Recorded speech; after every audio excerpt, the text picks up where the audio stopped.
Ẹ káàbọ̀ sórí Tiwantiwahoodtv níbi tá a ti mú eré wá fún yín lọ́lọ́kọ̀ òjọ̀kan ṣé dáadáa la bá yín.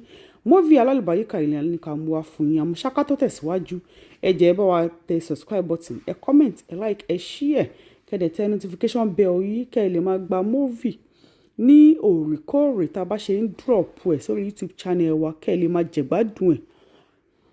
Ká tó tẹ̀síwájú móvì yìí gẹ́gẹ́ bá ṣe ń sọ lọ kí lè rò pé ó máa ṣẹlẹ̀ nínú eré yìí. Ta ni òṣèré tẹ̀yin nífẹ̀ẹ́ sí jùlọ? Ta lẹ rò pé ó deliver láìsí ẹ̀ dáadáa? Ẹ jẹ́ ẹ bá wa tètè lọ comment section lọ bá wa fi síbẹ̀. Ẹ má dẹ̀ gbàgbé wípé giveaway wà lórí ìkànnì fún àwọn tó ń comment dáadáa tí wọ́n dẹ̀ ń subscribe tó ń comment tó dẹ̀ ń bá wa share fídíò wa. A máa tó mú àwọn èèyàn tá máa fún ní ẹ̀bùjà buata. Ẹ má gbàgbé ẹ comment, ẹ like, ẹ share. A ní rí jù báyìí lọ lórí ètò yìí lénìí. Ẹ má gbàgbé ẹ lọ sí comment section kẹ́ jẹ́ ká mọ òṣèré tẹ̀yin nífẹ̀ẹ́ sí jù àti nǹkan tó rò pé ó máa ṣẹlẹ̀.